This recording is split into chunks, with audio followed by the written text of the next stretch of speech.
We thought it would be nice to reconnect. Family should stick together, right? I stood in the doorway of my small apartment in Boise, Idaho, staring at the two people I never expected to see again. My daughter Kelly and her husband Brian stood there with forced smiles plastered across their faces, looking like they had just stepped out of a department store catalog. Kelly wore a cream-colored blazer that probably cost more than my monthly grocery budget, and Brian had his arm draped protectively around her shoulders. 10 years. It had been 10 years since I last heard my daughter's voice. 10 years since she walked out of my life without a backward glance. My name is Marianne, and I am 57 years old. For most of my adult life, I worked as a medical records clerk at a small community hospital. The work was steady but unglamorous, the kind of job that kept the lights on and food on the table, but never left much room for extras. I raised Kelly on my own after her father left when she was 3. I gave her everything I could, which admittedly was not much by most standards, but it was honest, and it was earned. Kelly had always been ambitious, always reaching for something more. I understood that drive, even admired it, but somewhere along the way, my modest life became an embarrassment to her. The turning point came when she met Brian during her junior year of college. He came from money, real money, and suddenly everything about me was wrong. My clothes were outdated, my car was too old, my apartment was too small.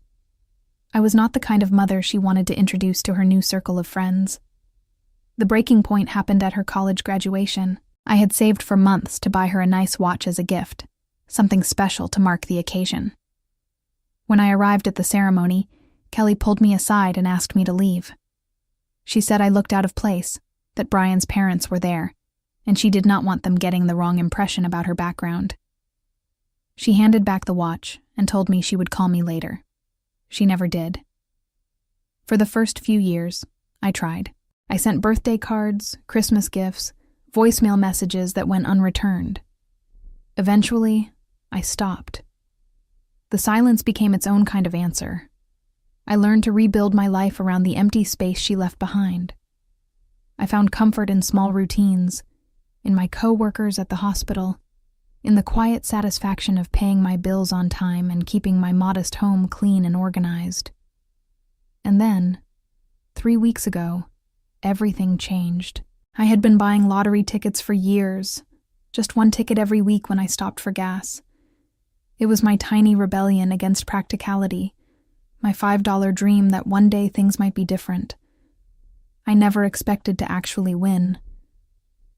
But on a Tuesday morning in early October, I checked my numbers and felt the world tilt sideways. I had won $18 million. I did not tell anyone at first.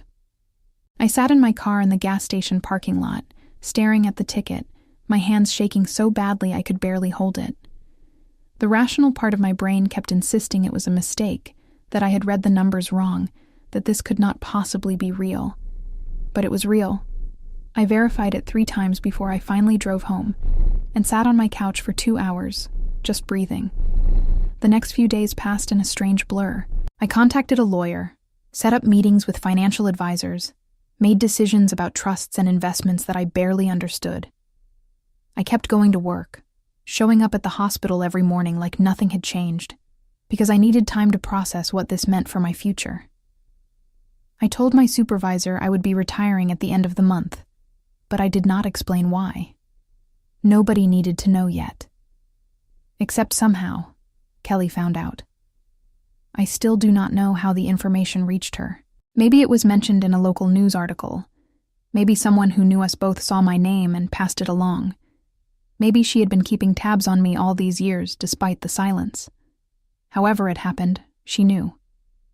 And now she was standing at my door, acting like the last decade of abandonment had never occurred. "Mom," Kelly said, her voice dripping with artificial warmth. "You look amazing.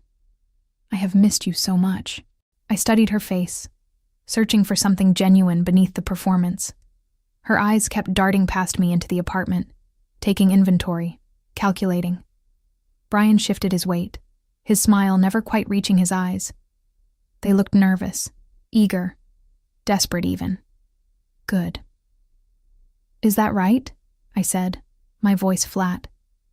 You missed me. Of course I did, Kelly said quickly.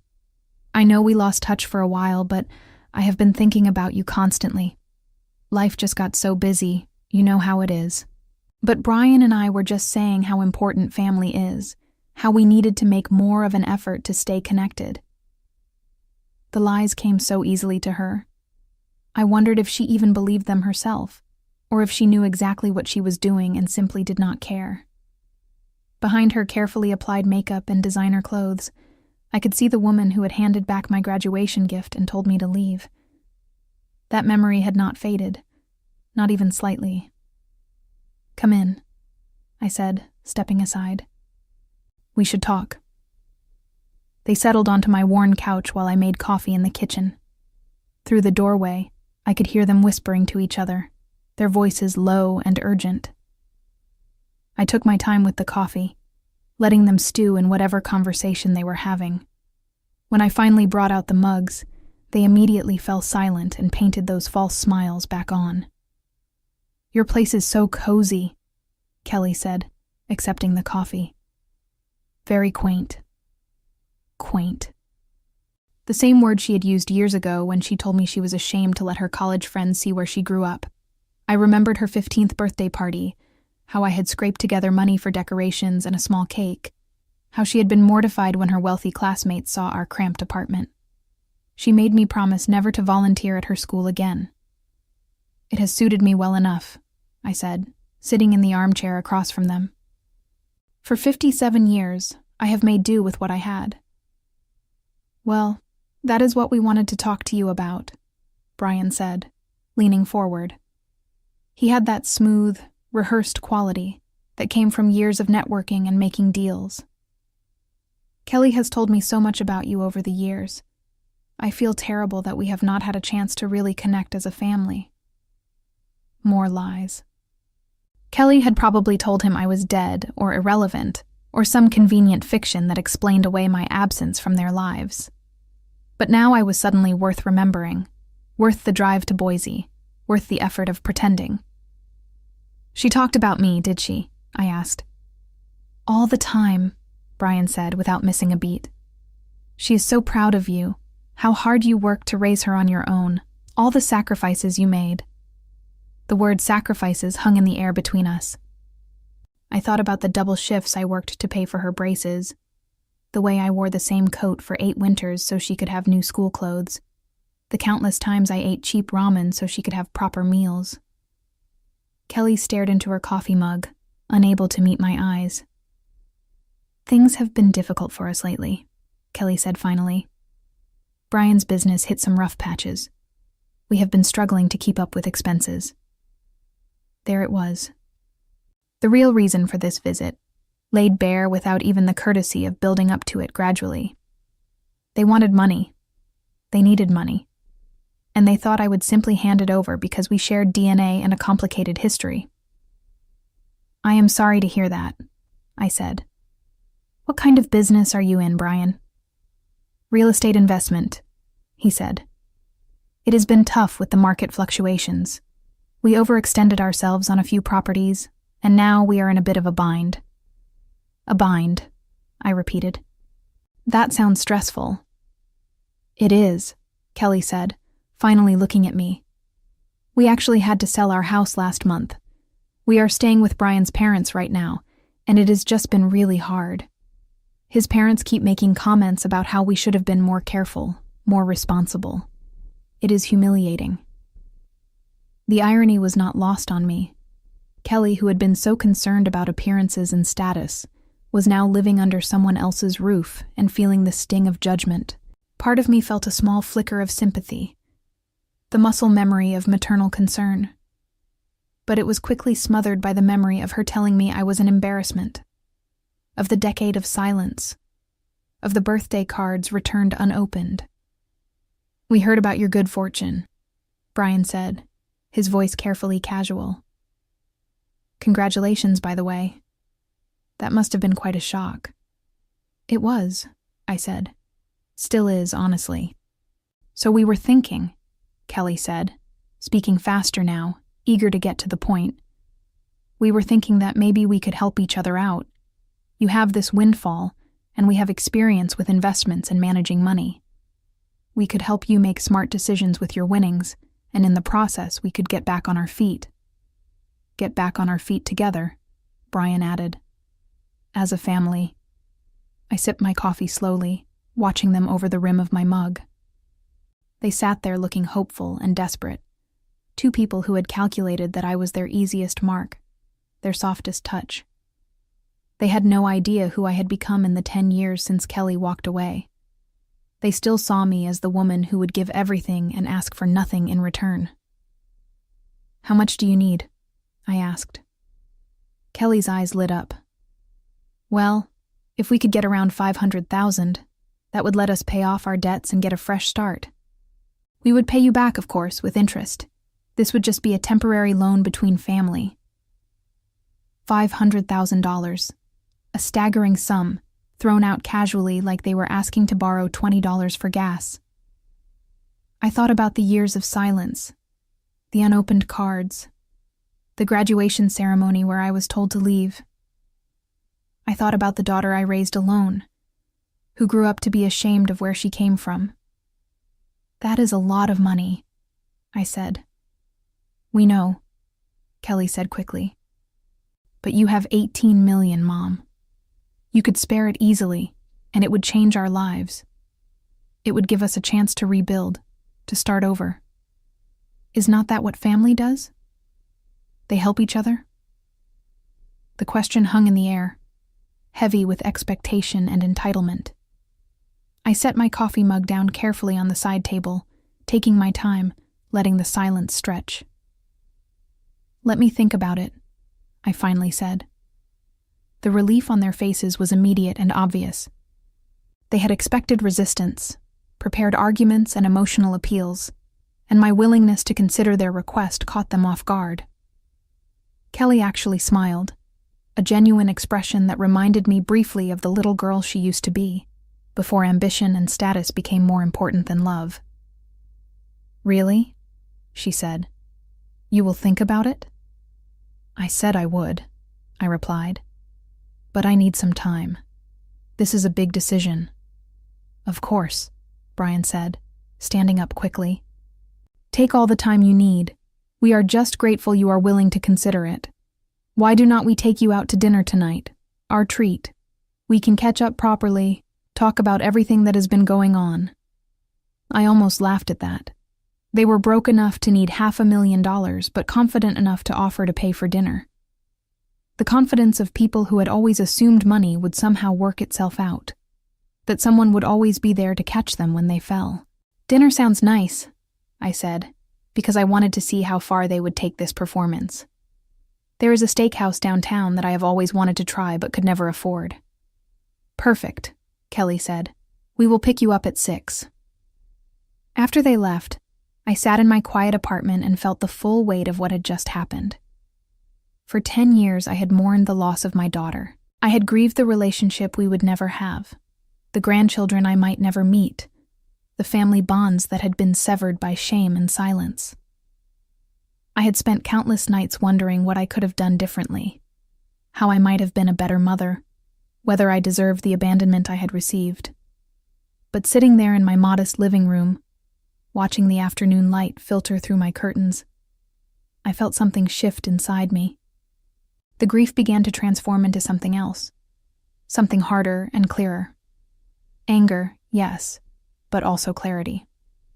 They had shown me exactly who they were, stripped away any pretense that this reunion was about love or family or anything noble. They wanted my money, and they were willing to play act affection to get it. I picked up my phone and called my lawyer, a woman named Patricia who had been helping me navigate the complexities of my lottery win. "Patricia, it is Marianne," I said when she answered. "I need to ask you something about estate planning." "Of course," she said. "What is on your mind?" "If I wanted to make absolutely certain that a specific person could never inherit anything from me, never make any claim on my estate, what would I need to do?" There was a pause on the other end. "That is a fairly specific question. Is there someone in particular you are concerned about?" My daughter, I said, and saying it out loud made it real. I want to make sure she can never touch a penny of this money, no matter what happens. Patricia did not ask why, which I appreciated. She was professional, thorough, and understood that my reasons were my own. We will need to draw up very specific documentation, she said. A will that explicitly excludes her, possibly a trust with ironclad language. I will also recommend sending a formal letter stating your intentions, something that establishes a clear record of your wishes. That way, if anyone tries to contest it later, there is documented proof of your state of mind and your deliberate choice. How long will that take? I can have something drafted by tomorrow morning. We will need to meet to sign everything and get it properly witnessed and notarized. Can you come to my office at 9? I will be there, I said. After I hung up, I sat with the decision, testing it for any remaining doubt or guilt. But there was none. Kelly had made her choice 10 years ago when she handed back my graduation gift and told me to leave. She had made it again with every unreturned phone call, every ignored birthday card, every year of deliberate silence. And she had made it one final time when she showed up at my door with her hand out and her husband at her side, confident that I would be too grateful for the attention to see through their scheme. That evening, I got dressed for dinner. I put on my best outfit, which was still shabby compared to Kelly's designer clothes, but respectable enough. I did my makeup carefully, taking time with each step. When Brian's car pulled up outside at 6, I was ready. Dinner was an elaborate performance. They took me to the most expensive restaurant in Boise, a place with white tablecloths and waiters who moved like dancers. Brian ordered wine, expensive wine, and Kelly kept touching my hand across the table, manufacturing intimacy that had never existed between us. We have been thinking, Kelly said as we waited for our entrees. Once we get things sorted out financially, maybe you could come stay with us for a while. We are looking at houses in a really nice neighborhood, plenty of space for a guest room. Would not that be nice? We could make up for lost time. That does sound nice, I said, cutting into my steak. It was perfectly cooked, melting on my tongue, worth every penny they were spending on this charade. We could take trips together, Brian added. Europe maybe, or a cruise. You have probably never had the chance to travel much, right? We could show you the world. They painted pictures of a future that would never exist, promises they would never keep. I let them talk, nodding in the right places, asking questions that encouraged them to elaborate on their fantasies. All the while, I was thinking about the meeting I had scheduled with Patricia tomorrow morning, about the documents that would ensure Kelly could never claim a single dollar of my winnings. This has been lovely, I said, when dinner ended and we stepped out into the cool October evening. Really lovely. Kelly hugged me, and for just a moment, I let myself remember holding her as a baby, how small and perfect she had been, how certain I was that I could protect her from anything. But that baby was gone, replaced by this woman who saw me as nothing more than a convenient source of funds. We will call you tomorrow, she said, to see what you have decided. Yes, I said, tomorrow. I met with Patricia at 9 the next morning. Her office was in a modern building downtown, all glass and steel, the kind of place I would have been intimidated to enter just a month ago. But money had a way of changing how you moved through the world, even when you were still getting used to having it. I have drafted everything you requested, Patricia said, sliding a folder across her desk. This will state explicitly that Kelly is excluded from your estate. There is also language that addresses any potential challenges she might make, and I have included a letter that explains your reasoning in your own words. You will need to write that part yourself. I opened the folder and read through the legal documents. The language was dense and formal, but the meaning was clear. Kelly would get nothing. Not now, not ever. There is one more thing I want to add, I said. Can we set up something where a portion of the money goes to charity, specifically to organizations that help single mothers? Patricia smiled. That is a lovely idea. Yes, we can absolutely do that. In fact, it will make your will even more difficult to contest. It shows clear intention and thoughtful planning. I spent the next hour signing documents, having them witnessed by Patricia's staff, getting everything properly notarized. When it was done, I felt lighter somehow, like I had set down a burden I had been carrying for years without realizing it. My phone buzzed as I walked back to my car. It was Kelly. "Mom, hi. Just checking in. Have you had a chance to think about what we discussed?" Her voice was bright, cheerful, completely artificial. I could hear Brian saying something in the background, his words muffled but urgent. "I am still considering it," I said. "These things take time." Of course. We totally understand. We were just wondering if maybe we could come by again. We could bring lunch, maybe talk through some of the details."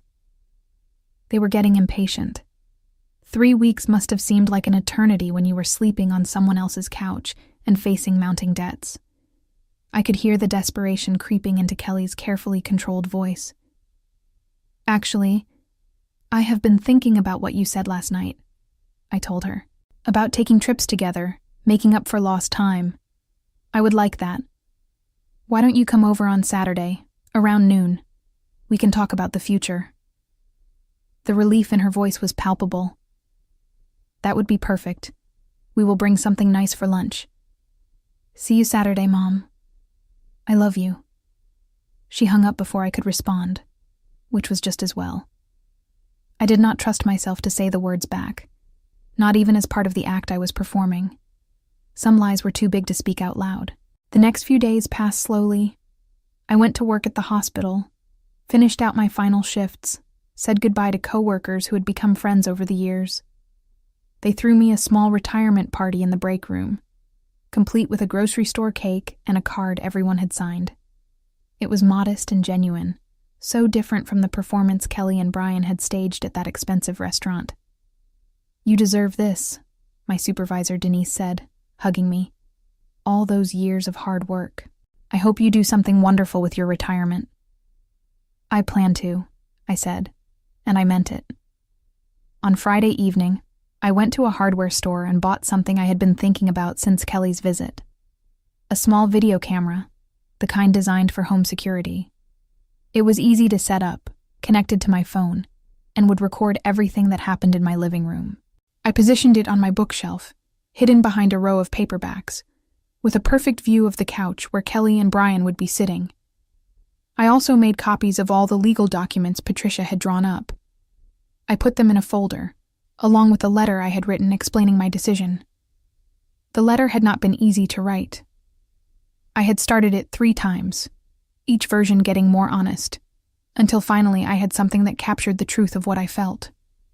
Saturday morning arrived cold and bright. I cleaned my apartment, not because it needed it, but because I needed something to do with my hands. At 11:30, I changed into comfortable clothes and made a pot of coffee. At noon exactly, Kelly and Brian knocked on my door. "We brought sandwiches from that deli you used to like," Kelly said, holding up a paper bag. "The one near the hospital where you worked." I had not mentioned that deli, had not talked about where I used to eat lunch during my breaks, which meant she had done some research, asked around, tried to gather details that would make her performance more convincing. The effort would have been touching if it were not so calculating. They settled onto the couch again, the same spots as before. Brian was wearing khakis and a polo shirt, trying for casual but still managing to look expensive. Kelly had on jeans and a sweater, but I could see the designer label peeking out at the collar. "So," Brian said, after we had eaten the sandwiches and made small talk about the weather, "have you had a chance to think about our situation?" "I have," I said. "I have thought about it a lot, actually. And I have made some decisions." Kelly leaned forward, her eyes bright with anticipation. "We are so grateful, Mom. You have no idea what this means to us." "Before we get into that," I said, "I wanted to ask you something. Kelly, do you remember your 15th birthday party?" She blinked, confused by the sudden change of subject. "My birthday? I guess so. Why? I spent 3 weeks planning that party, I said. I saved up money from every paycheck, bought decorations, ordered a cake from the bakery instead of making one myself because I wanted it to be special. I invited your friends from school, the ones you said were so important to you. Kelly's smile faltered slightly. Mom, I do not know what this has to do with. You cried afterwards, I continued. When everyone had left, you came to me and said you were humiliated, that our apartment was too small, that the decorations looked cheap, that you wished I had not tried so hard because it just made everything worse. I was 15, Kelly said defensively. Kids say stupid things. You were ashamed of me, I said.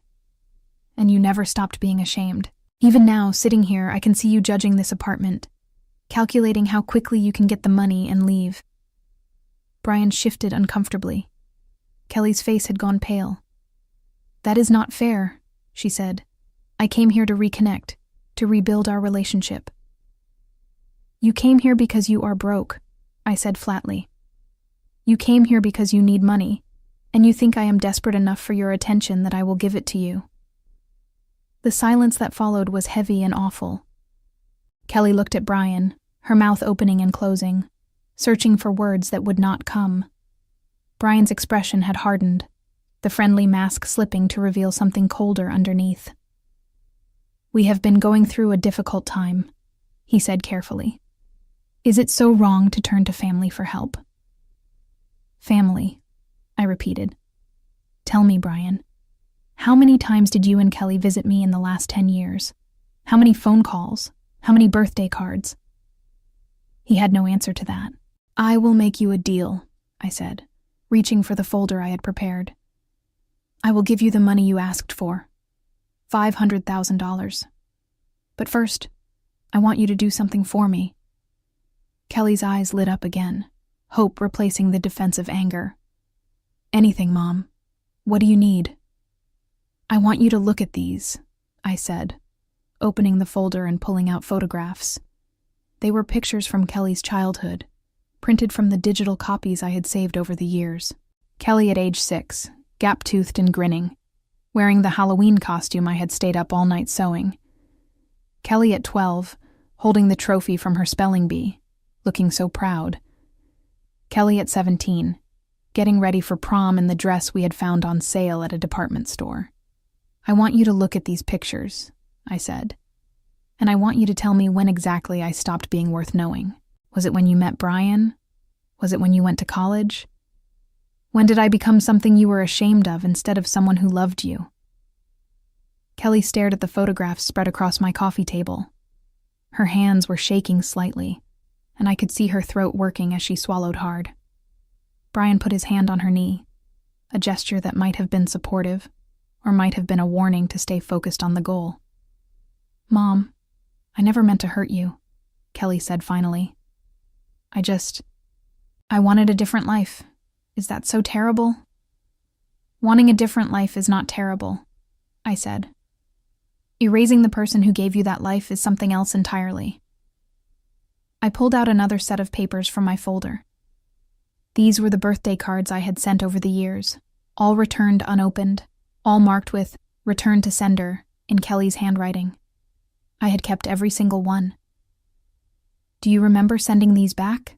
I asked, laying them out. There are 10 of them. One for each year you decided I did not deserve to be part of your life. Kelly's face crumpled. For a moment, I thought she might actually cry, might show some genuine emotion. But then she straightened her shoulders and looked at me with something like defiance. You do not understand what it was like, she said. Growing up the way we did, never having enough money, always being the poor kid at school. Do you know what that feels like? To be constantly reminded that you are less than everyone else? Yes, I said quietly. I do know. I lived it every single day so that you would not have to. But I did have to, Kelly shot back. Every time someone made fun of my clothes or my lunch or where we lived, I had to live it. And when I finally found a way out, when I finally found someone who could give me the life I wanted, You expected me to just stay stuck in that world, to keep being reminded of everything I had escaped. There it was, the truth beneath all the performance and pretense. I was not a person to Kelly. I was a symbol of poverty and struggle, something to be left behind and forgotten. The fact that I had sacrificed everything to give her opportunities did not matter. She saw only her own pain, her own shame, her own desperate need to be someone different. "So you did escape," I said. "And how did that work out for you?" Brian stood up abruptly. "I think we should go." "Sit down," I said, and something in my voice made him obey. "We are not done yet." I pulled out the final documents from my folder, copies of the will Patricia had drawn up, clear and official and absolutely final. "I had these prepared a few days ago," I said. "This is my will. It states explicitly that you, Kelly, are excluded from my estate. You will inherit nothing from me. Not now, not when I die, not ever." Kelly grabbed the papers, her eyes scanning the words frantically. "You cannot do this." "I can, and I have. It has been signed, witnessed, and notarized. It is completely legal and binding." "But the money," Brian said, his voice rising. "You said you would help us. You said you would give us the $500,000. "I lied," I said simply. "Just like you lied about wanting to reconnect. Just like Kelly lied about missing me. I wanted you to understand what it feels like to be used, to have someone dangle hope in front of you and then snatch it away." Kelly was crying now, real tears this time, streaming down her face. "How can you be so cruel? I am your daughter." "You were my daughter," I said. "But you gave up that right 10 years ago when you told me to leave your graduation ceremony. You gave it up every time you returned my cards, every time you ignored my calls, every time you chose your pride and your shame over having a mother who loved you." Brian pulled Kelly to her feet. "This is insane. You are punishing her for being honest about her feelings." "No," I said, standing to face them. "I am protecting myself from people who only want me for what I can give them. You are not here because you love me or miss me or want a relationship. You are here because you need money and you thought I would be too grateful and too desperate to say no." "We could contest this," Brian said, waving the will. "We could take you to court." "You could try," I agreed. "But you will lose. I have documented everything. Every returned card, every ignored phone call, 10 years of deliberate abandonment. No judge will look at that history and decide you deserve my money." Kelly was sobbing now, her careful makeup running in dark streams down her face. "I am sorry, okay? Is that what you want to hear? I am sorry I hurt you. I am sorry I pushed you away. I just wanted to be better, to be more than what I came from. And I wanted a daughter who loved me," I said. "I guess we are both disappointed." I walked to the door and opened it. "You need to leave now." Brian tried one more time. "If you would just listen, we could work something out. Maybe not 500,000, but something to help us get back on our feet. You have so much money now, it would not even make a dent." "Get out," I said. They left, Brian supporting Kelly, who was crying so hard she could barely walk. I watched them get into their car and drive away. Then I closed the door, locked it, and stood there in my quiet apartment, my heart pounding. My phone buzzed. It was a text from Kelly. "Please, we are desperate. You are my only hope." I blocked her number. Then I blocked Brian's. Then I sat down on my couch and waited for the guilt to come, for the maternal instinct to override the anger and hurt. It never came. Instead, I felt something I had not felt in years. Relief, clarity, freedom. But I was not done yet. The next morning, I called Patricia again. "I need to make one more change to my estate planning." "What kind of change?" she asked. "I want to set up a scholarship fund," I said. "For kids from low-income families who want to go to college. specifically for kids whose parents work in healthcare. I want it to be substantial, fully funded, something that will help dozens of students every year. That is a wonderful idea, Patricia said. How much were you thinking? $5 million, I said. The same amount I would have had to give Kelly if I had not seen through their scheme. I want that money to help kids who actually appreciate the opportunities they are given. Patricia was quiet for a moment. You know, she said finally, that is one of the best uses of lottery money I have ever seen. One more thing, I said. I want to name it. The scholarship should be called the Marianne Education Fund, not hiding behind some vague charity name. My name, so Kelly knows exactly what she lost. The scholarship fund became my new purpose. I worked with Patricia and a team of advisors to set it up properly, to create selection criteria and application processes. I wanted it to be meaningful, to actually make a difference in young people's lives. Within 2 weeks, we had everything in place and announced it to the local news. The story got picked up by several media outlets. Lottery winner establishes major scholarship fund for healthcare workers' children. They interviewed me, and I talked about growing up with limited means, about raising a daughter alone on a hospital clerk's salary, about understanding the struggles that working families face. I did not mention Kelly by name, but I made sure everyone knew I had a daughter who was not involved in the scholarship fund. The reporter asked if I had other family, and I said simply, no, not anymore. 3 days after the news story aired, Kelly showed up at my apartment again. This time, she was alone. I watched her through the peephole, debating whether to open the door. She looked different.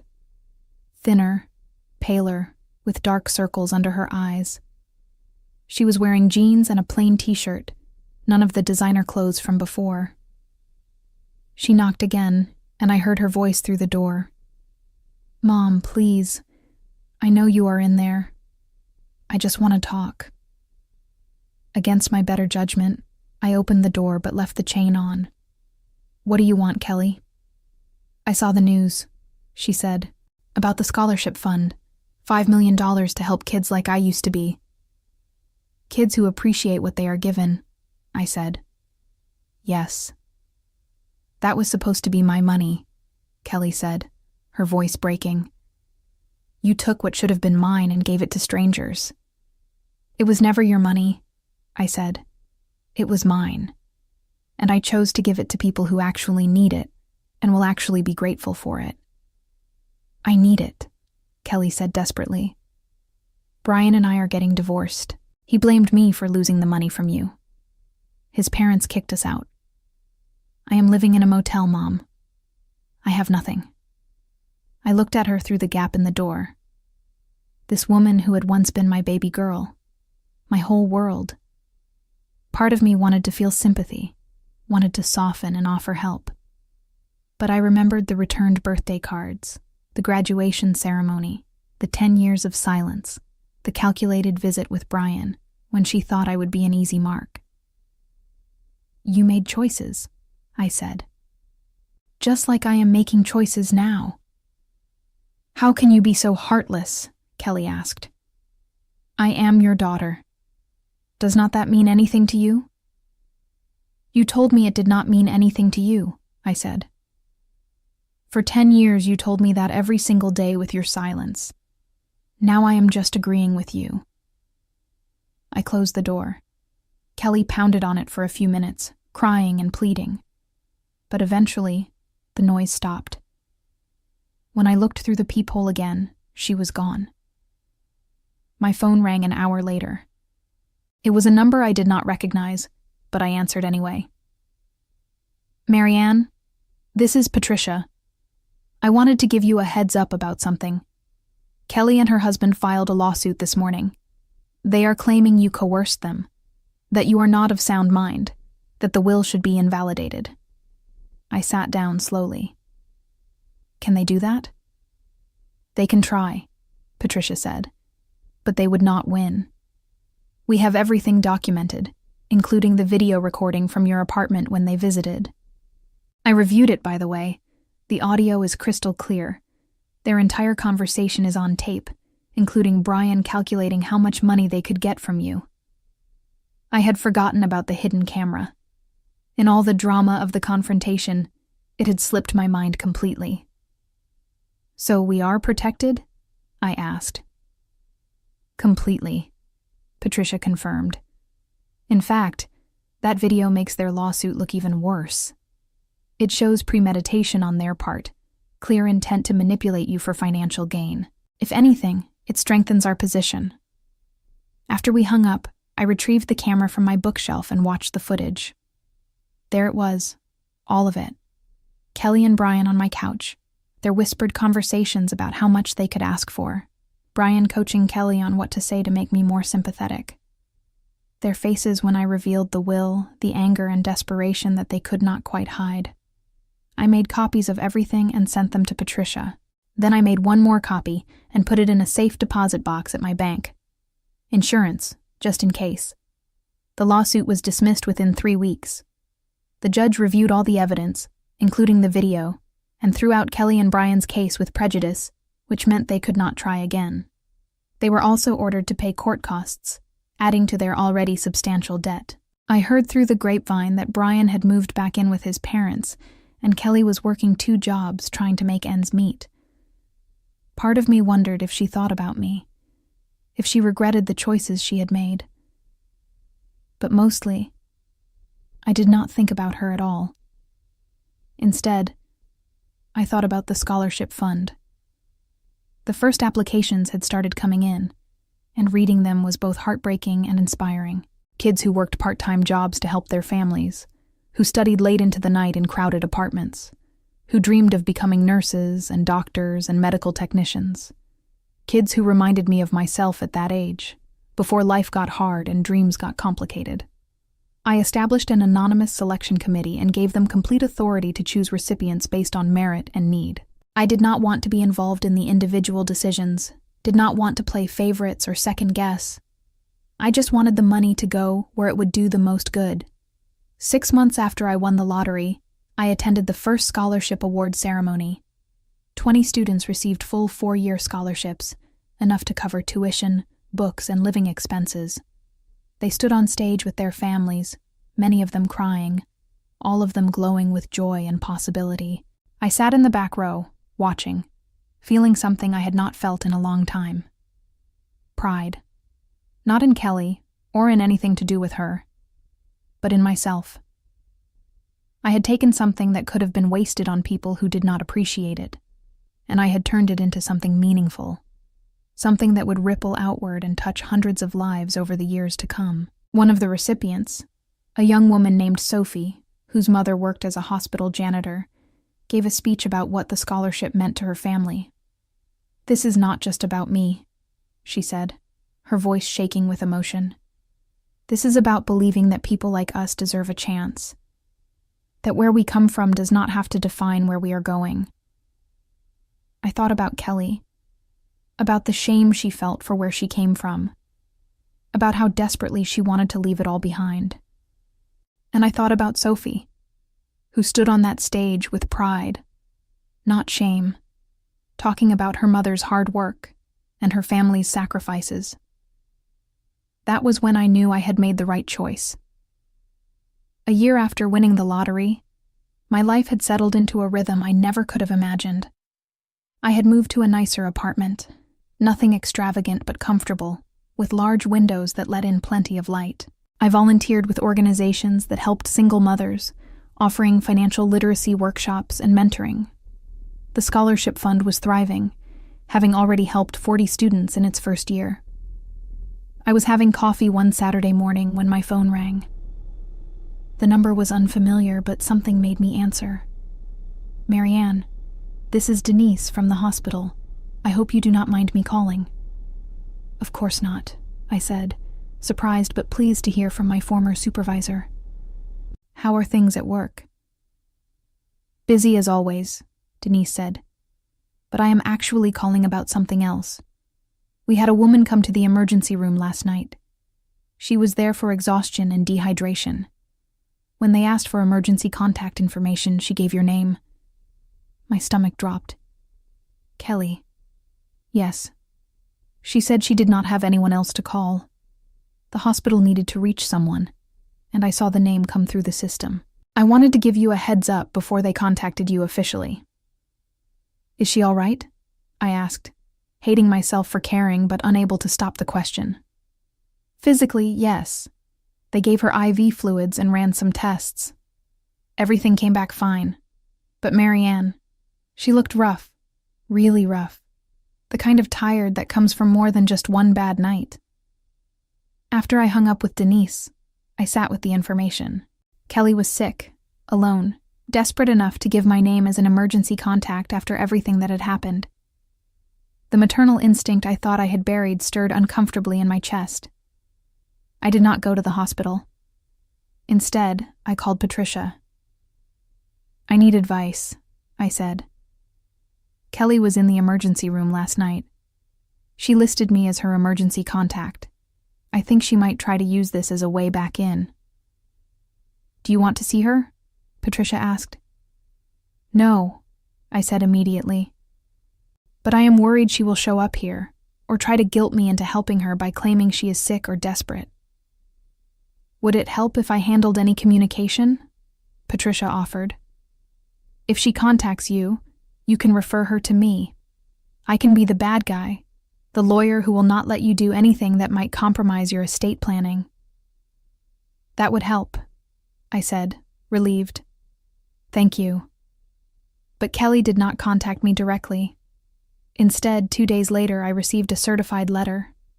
Inside was a handwritten note on cheap notebook paper. Mom, I know you probably do not want to hear from me. I know I ruined everything between us. But I am writing to tell you that I am sorry. Not because I want your money or because I need something from you, but because it is true. I was ashamed of where I came from, and I took that shame out on you. You deserved better. You deserved a daughter who appreciated everything you did for her. I cannot change the past, but I want you to know that I see it clearly now. I see what I threw away. I hope someday you can forgive me, even if I do not deserve it. Your daughter, Kelly. I read the letter 3 times, searching for the angle, the manipulation, the hidden request for money that must be buried in there somewhere. But it was not there. The letter was short, simple, almost childlike in its directness. I put it in a drawer and tried not to think about it. A week later, another letter arrived. This one was longer. Mom, I got a job at a grocery store. It is not much, just stocking shelves overnight, but it is honest work and I am grateful for it. It made me think about all those years you worked at the hospital, how tired you must have been, how much you sacrificed. I never thanked you for any of it. I am thanking you now, even though it is too late. I am not writing to ask for anything. I just wanted you to know that I am trying to be better. I am trying to be someone you might have been proud of, even if you never see it. Kelly. The letters kept coming. One every week, like clockwork. Kelly told me about her life, about the tiny studio apartment she rented, about the community college classes she started taking at night, about the therapy sessions she went to on sliding scale payment. She wrote about regret, about shame, about slowly learning to face the person she had become. I did not respond to any of them, but I kept every single one. 3 months after the first letter arrived, I drove past the grocery store Kelly had mentioned in her writing. It was 2 a.m, and through the front windows, I could see her on a ladder, stocking shelves. She looked thin, tired, focused on her work. She did not see me watching from the parking lot. I sat there for 10 minutes debating. Then I drove home without going inside. The next morning, I called Patricia. I need you to set up something for me, I said. But Kelly can never know it came from me. What do you have in mind? Patricia asked. The community college she is attending. I want to pay off any tuition she owes and create a small emergency fund in her name. But it has to be completely anonymous. If she ever finds out it was me, the whole thing is off. That is very generous, Patricia said carefully. Are you sure? No, I admitted. But she is trying. Actually trying, not performing or manipulating. And I cannot watch her struggle without doing something, even if she never knows I did it.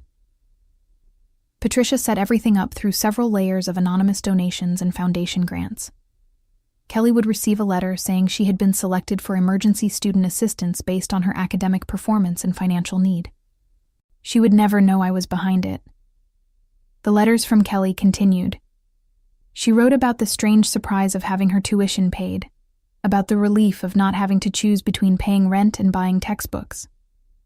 She wrote about a class she was taking in social work, about how she wanted to help families like the one she came from. I realize now that I spent so much energy running away from poverty that I never stopped to think about helping people who are still stuck in it. One letter said, "You did that, Mom. You helped people every day at the hospital, even when you barely had enough for yourself. I want to be like that. I want to be like you were." I cried reading that letter. Not the angry, bitter tears I had shed when Kelly first showed up asking for money, but something different. Something that felt like grief for all the years we had lost, mixed with the smallest seed of hope for what might still be possible. But I still did not respond. I was not ready, and I did not know if I ever would be. 6 months after the letters started, I was shopping for groceries when I ran into Kelly in the produce section. We both froze, staring at each other across a display of apples.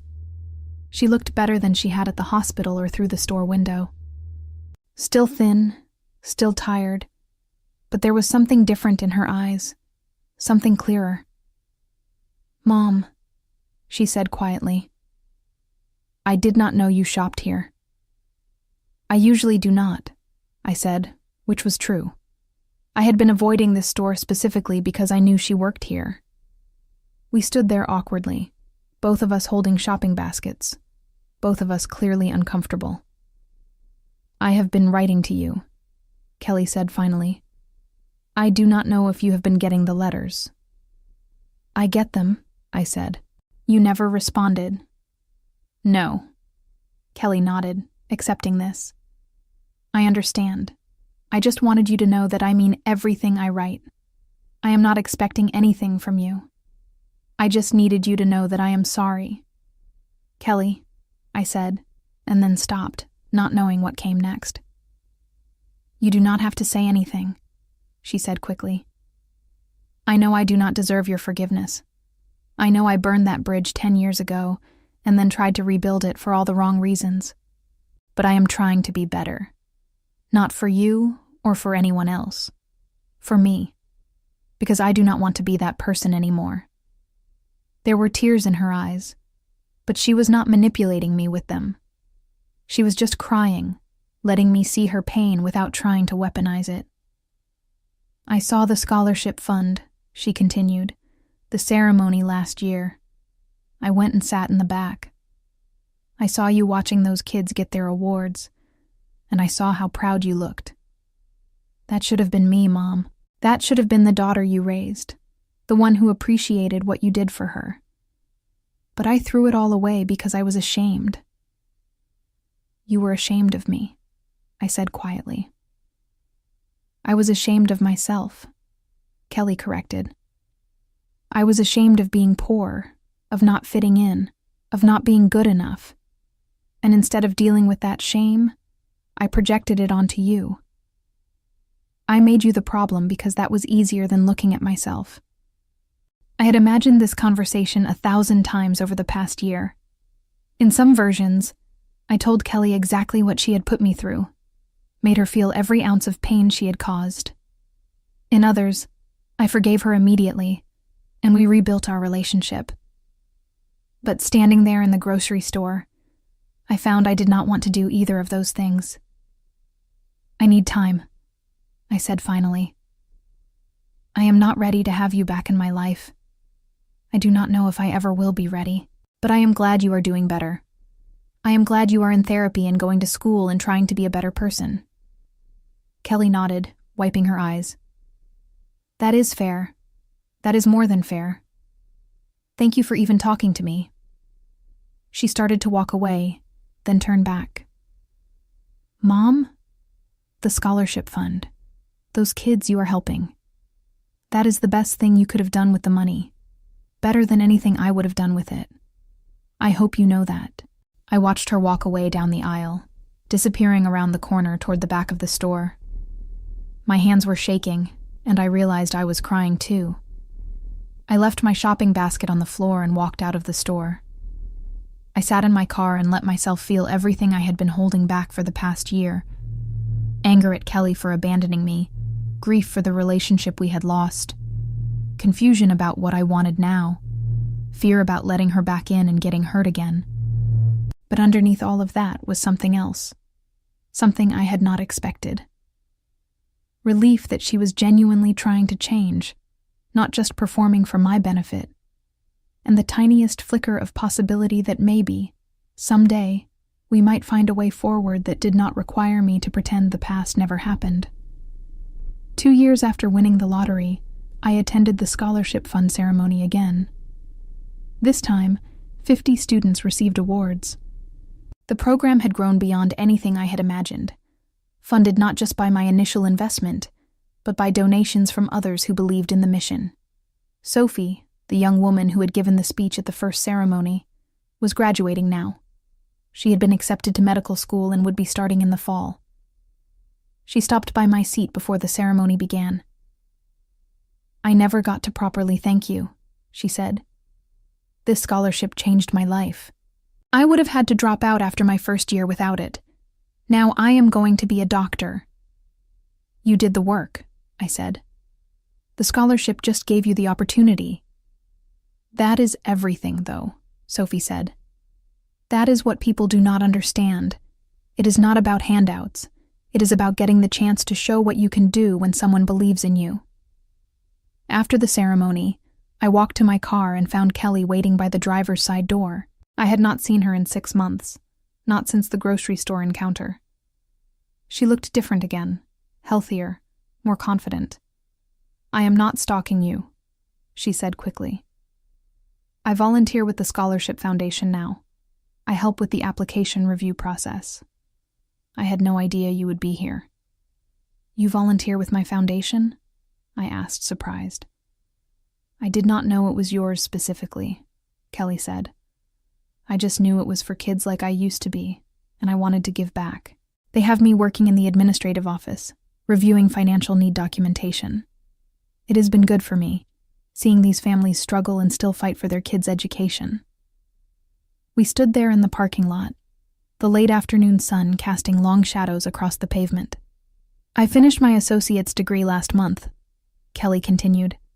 "I am transferring to a 4-year program in the fall. Social work. I want to help families navigate the system. Help them access resources they do not know exist." "That is good," I said. "I am glad things are working out for you." "Mom," Kelly said, and her voice cracked on the word. "I know I do not deserve to ask this. I know I have no right. But is there any chance, any possibility, that someday you might want to have coffee with me? Just coffee. No expectations, no agenda. Just 2 people trying to figure out if there is anything left worth saving." I looked at my daughter, really looked at her. She was not the entitled woman who had shown up at my door with her hand out 2 years ago. She was not the ashamed teenager who had rejected me at her graduation. She was someone different now, someone who had been broken down and was slowly rebuilding herself into a person I might actually want to know. "Not yet," I said finally, "but maybe someday. Keep doing what you are doing. Keep being honest with yourself. Keep helping other people, and keep writing to me." I read every letter. Kelly's eyes widened. "You do?" "Every single one," I confirmed. "I might not respond, but I read them. They help me understand who you are now, not just who you were." "Then I will keep writing," Kelly said, "for as long as it takes." I got in my car and drove home, feeling something I had not felt in a long time. Not forgiveness, not yet, but the possibility of it, somewhere in the future, if Kelly continued on the path she was on, and if I could find a way to trust her again. The consequences for Kelly and Brian had been severe and lasting. Brian never recovered from the financial disaster, eventually filing for bankruptcy and moving back in with his parents permanently. His real estate career was finished, his reputation destroyed by the lawsuit and the public exposure of his attempt to manipulate a lottery winner. He worked now as a salesman at a furniture store, bitter and diminished. Kelly's consequences were different but no less real. She lost everything she had tried so hard to build: the wealthy husband, the comfortable lifestyle, the distance from her roots. But in losing everything, she found something she had never had before: authenticity. She worked 2 jobs, attended school, went to therapy, and slowly built a life based not on appearances, but on genuine effort and growth. The road back to any kind of relationship with me would be long and uncertain, and there were no guarantees she would ever make it all the way. But she was trying, and that was more than she had done in the previous decade. As for me, I had learned that money could not buy back lost time or erase betrayal, but it could be used to create something meaningful. The scholarship fund would continue long after I was gone, helping hundreds of students who reminded me of the woman I used to be. Someone who worked hard, sacrificed everything, and never gave up hope that life could be better. That was my real revenge. Not punishing Kelly for abandoning me, but building something so much more valuable than anything she had tried to take. And in doing so, I had finally become someone I could be proud of, regardless of whether my daughter ever was.